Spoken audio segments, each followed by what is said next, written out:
Cos'è la terapia della risata? Se hai letto It di Stephen King, potresti soffrire di coulrofobia, la paura dei pagliacci.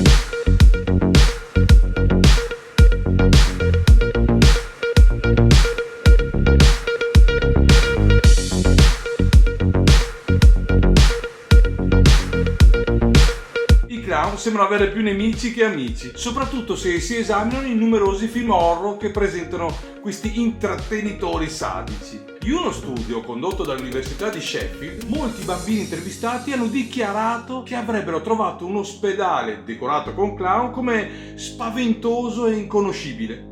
I clown possono essere una parte fondamentale della terapia della risata, che si basa su varie tecniche progettate per produrre risate. Si ritiene che la risata sia benefica perché riduce l'ansia e lo stress, rende il dolore gestibile e rafforza il sistema immunitario.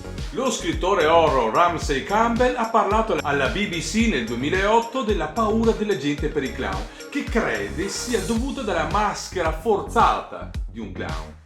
Eppure i sostenitori della terapia della risata credono che ridere sia ciò che ci aiuta a liberarci dalle nostre maschere di paura e dolore, dai luoghi di lavoro agli uffici dei terapisti e agli ospedali. Ridendo, secondo la teoria, sei in grado di mantenere la calma in una situazione lavorativa stressante, fare pace con il dolore o affrontare lo stress di una grave malattia. Ciò non significa che i giorni del prendi 2 aspirine e chiamami domani mattina sono completamente finiti. La terapia della risata non può sostituire sicuramente e completamente le terapie convenzionali, ma ci sono prove crescenti che le risate possono aiutarti lungo la strada della guarigione. Potresti vedere librerie piene di libri divertenti, giochi e giocattoli che valgono per i corridoi. Ti potrebbe essere chiesto di fare alcuni esercizi di risate prima del tuo turno di lavoro o prima di mostrare i tuoi problemi al tuo psicologo. E non dimenticare i clown, ci saranno anche loro. Ridere per essere felici, ridere delle cose che fanno male. L'umorismo può anche aiutare le relazioni medico-paziente. Le proprietà curative della risata sono state decantate fin dai tempi biblici. Nel libro dei Proverbi troverai sicuramente il consiglio: un cuore allegro fa bene come una medicina. Quando si tratta della moderna terapia della risata, ti consigliamo di prendere in considerazione questo libro. Più precisamente il tomo Anatomia di una malattia, scritto da Norman Cousins nel 1979. Quando a Cousins è stata diagnosticata la spondilite anchilosante, gli sono state date scarse probabilità di guarigione. Non era in grado di muoversi e soffriva costantemente. Tuttavia, Cousins non ha perso il suo senso dell'umorismo. Attribuisce la sua guarigione a una prescrizione di episodi di Candid Camera, film dei fratelli Marx e storie divertenti letti dalle infermiere. Con 10 minuti di risate, ha scritto, si potrebbe ottenere 2 ore di sonno senza dolore. Da allora numerosi studi hanno scoperto che, sebbene la risata non sia necessariamente la miglior medicina, è dannatamente efficace. Ad esempio, uno studio condotto presso l'UCLA ha scoperto che guardare spettacoli divertenti aumenta la tolleranza dei bambini al dolore, il che potrebbe essere utile quando i pazienti più piccoli devono sottoporsi a queste grandi procedure. All'Università del Maryland i ricercatori hanno scoperto che i gruppi che guardavano film umoristici o comici hanno registrato un aumento del flusso sanguigno rispetto ai gruppi che guardavano film horror. Ciò potrebbe essere dovuto al fatto che la risata è stata chiamata lo jogging interno e da tutti i benefici psicologici di un buon allenamento. L'atto di ridere stimola gli ormoni chiamati catecolamine, che a loro volta rilasciano un succo felice, le endorfine. Con le endorfine che circolano nel nostro flusso sanguigno siamo più inclini a sentirci felici e rilassati. Con ogni risata quindi alleviamo lo stress, riduciamo l'ansia e aumentiamo le nostre riserve di energia personale. Tutti questi risultati psicologici e fisiologici sono strumenti meravigliosi per affrontare una malattia, una degenza ospedaliera o anche solo un collega irritabile.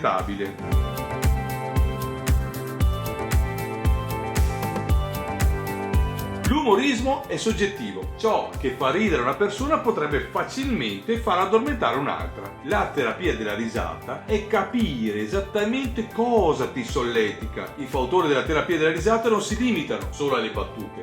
Le risate finte possono essere efficaci quanto quelle vere.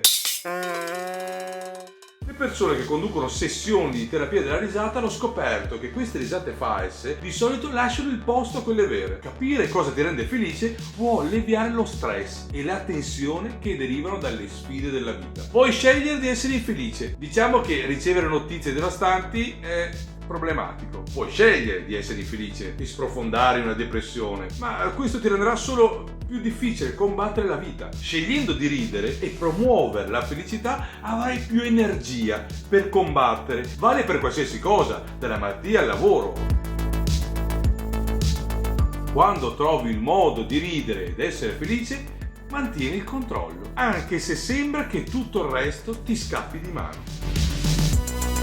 Poiché la risata prova un piccolo sforzo fisico, la terapia della risata potrebbe non essere consigliabile per le donne in gravidanza, per quelle persone con ernie o per i pazienti che hanno subito un intervento chirurgico intensivo. Conosciamo tutti persone che si aggrappano al dolore del passato. La risata può aiutare quelle persone ad allentare la presa e iniziare a lasciare andare tutto ciò che le dà fastidio.